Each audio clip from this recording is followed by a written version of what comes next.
Hey friends and foes, and welcome to our very first video about how to set up Soulless Vessel. I'm Manu and I'm telling you how to set it up correctly.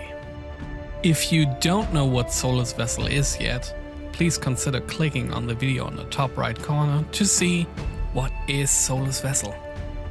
This video might get a little bit longer, so we decided to add some chapters to the video. To begin with, we start with the first game setup. This step you only need to do once per campaign. First, your players should consider what kind of role they want to play. For example, tank, support, sorcerer, damage dealer, or a hybrid. We suggest at least one tank and one supporter per group. If every player decided which role to play, we can take a look at the various card decks, which are separated by the corresponding roles.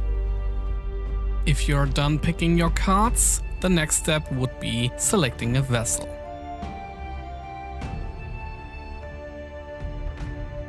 In the beginning of the campaign, every player can pick any one vessel of the rarity common. Keep in mind that each common vessel only exists twice. Unfortunately though, one player of your party is doomed to start the campaign with the peasant as its vessel. But don't worry, you have more than enough chances to change your vessel. After choosing one of the common vessels, the player places the card onto the vessel slot on their player board. Now put a perk blocker on all perks except the standard perk and adjust the scratches to the values shown on the right of the vessel card. You can find all those elements at the token area on the game board. So far, so good. Let's get to the next step, choosing starting items. From the pile of items, which should only consist of tier 1 items at the beginning of the campaign, draw one item per hero. These items are fixed in your possession. Then, draw one row of 3 item cards per hero. The party may pick one item per row and discard the other 2 items. All money item cards, those with the yellow background or other surprises drawn in this step, need to be ignored and filled with regular item cards. Those cards chosen from the rows are also now in the party's possession. Each player may take one item of their choice from the deck of tier 0 items. It's totally viable for a player to pick an item for another party member and give it to them. The cards acquired by now may be distributed among your party and added to the items section of the individual player board. And that concludes our first game setup. Again, this step only needs to be done at the beginning of a campaign, because from now on each player develop and build his very own journey by changing abilities and vessels as they see fit for the party and the playstyle they choose to play.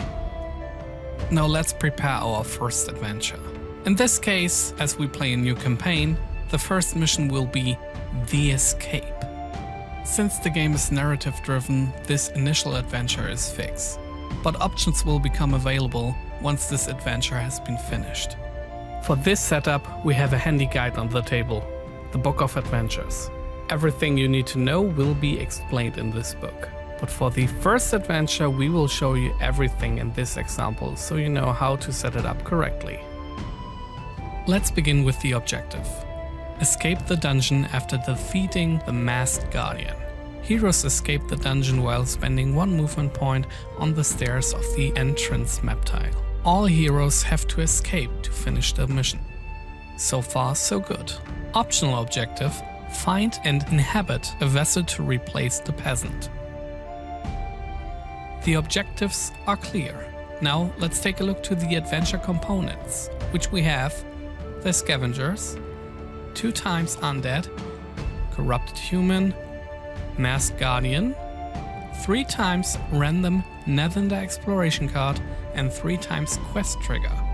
Let me quickly summarize what these elements are.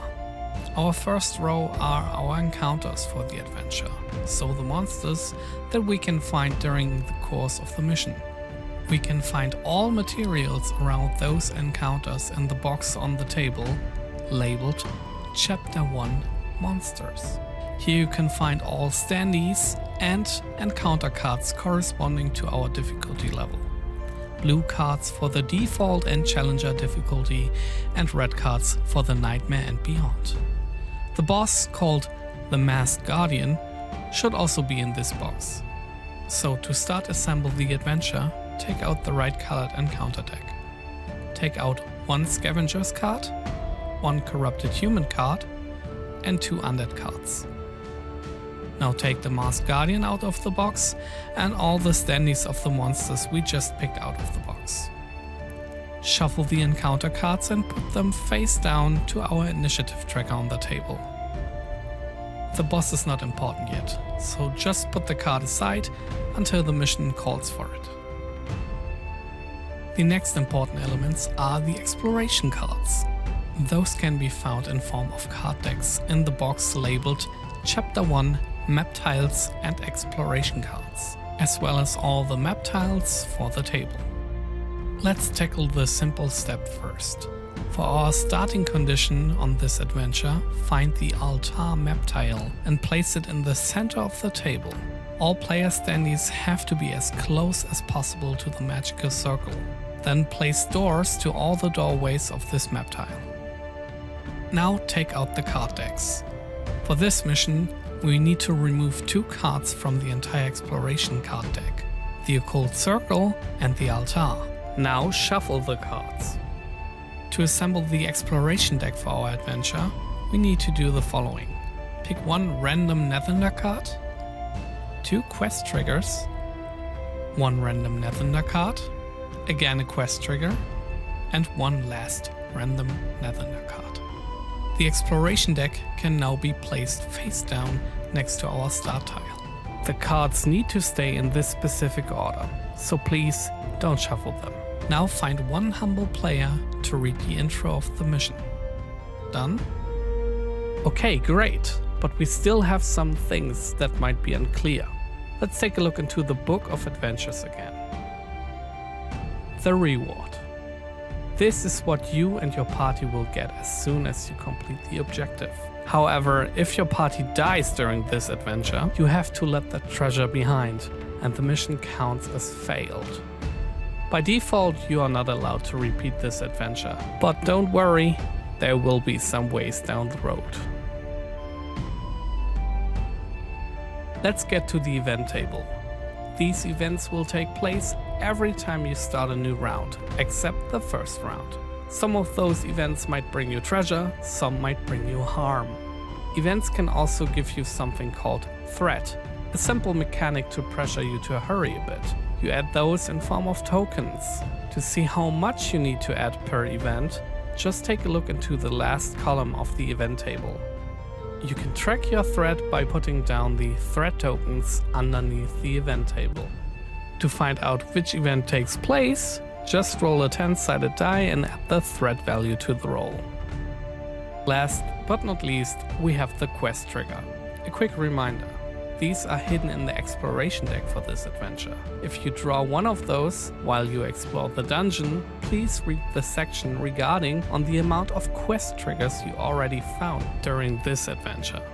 Your last trigger has been drawn, no cards left in the deck, and you finished all the objectives, then get out of the dungeon and read the outro. Congratulations! You have played your first adventure in Soulless Vessel. Of course, there's much more to it than this setup, but for this purpose we do have a rulebook and a glossary for you prepared, which we encourage you to read first.